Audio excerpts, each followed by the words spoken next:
Marcelo Favalli conversa agora por telefone com o professor Bernardo Val, do curso de Relações Internacionais da FAAP. Favalli. Boa noite, professor Val. Boa noite, Marcelo. Professor, o presidente deposto, Mohamed Morsi, pediu providências contra o golpe de Estado que ele sofreu nesta quinta-feira. O senhor acredita que essa declaração pode inflamar ainda mais o confronto entre grupos pró e contra o ex-presidente? Marcelo, a situação está muito tensa. De fato, o que a gente pode observar no Egito foi um golpe de Estado, já que os militares eles removeram à força um presidente que foi democraticamente eleito, não é? A chegada do Morsi, ela representou a conquista do poder pela Irmandade Muçulmana, que esperou durante muito tempo para se estabelecer na política. Então, é bastante provável que a Irmandade Muçulmana ela vá se engajar em resistência civil, não é? E essa declaração do Morsi, ela pode ser um indicativo disso.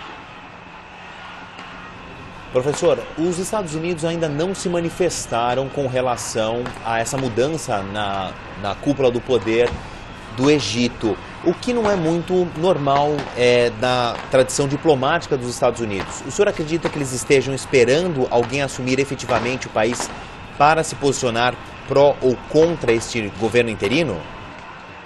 É bastante provável que os Estados Unidos eles estão muito atentos em relação aos acontecimentos no Egito.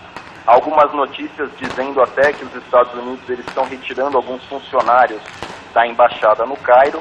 E também essa notícia do golpe, justamente hoje, um dia antes da data de independência dos Estados Unidos, ela talvez não seja o melhor presente que Washington poderia receber. As manifestações que ocorrem no Egito podem se alastrar para países vizinhos, como a Tunísia, o Iêmen e até a Argélia? O que a gente pode perceber no Egito talvez seja uma nova etapa da assim chamada Primavera Árabe.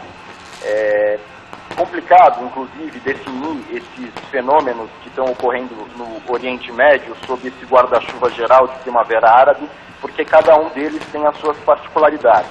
Mas por questões didáticas vamos nos referir a eles como Primavera Árabe. O que está acontecendo no Egito pode sim ter implicações em outros estados, no sentido de que no Egito a população ela não necessariamente alcançou aquilo que esperava conforme a primeira revolução, está se manifestando novamente, portanto isso pode influenciar outros países nos quais a população também não conseguiu atingir os seus objetivos nas primeiras manifestações.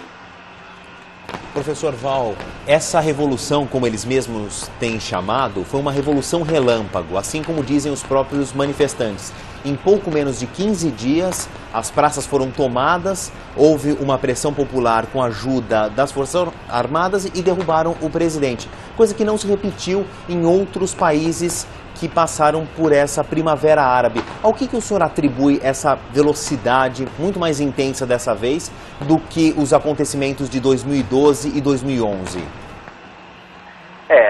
Na verdade, o que ainda talvez esteja muito cedo para a gente avaliar de fato que tenha sido uma revolução relâmpago, porque o presidente ele saiu, pelo menos até o momento, de maneira pacífica, justamente para evitar mais tensões. Ele avaliou a situação, saiu de maneira pacífica, mas ele não deixou também de denunciar o golpe.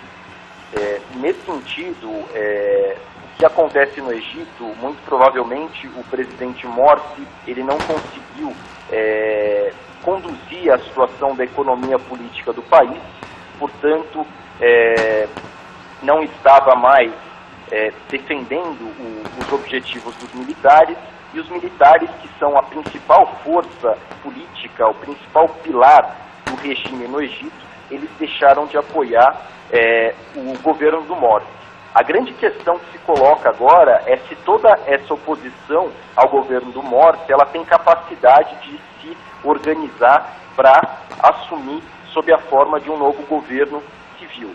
Então a situação, por enquanto, ela ainda está bastante incerta no sentido de quais serão os próximos passos no Egito.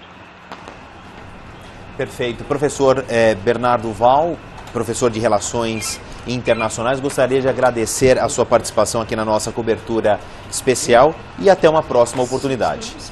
Eu que agradeço pela oportunidade, Marcelo, parabéns à Band News pelo seu trabalho. Obrigado, professor. E voltamos à nossa programação com Carolina Faquin.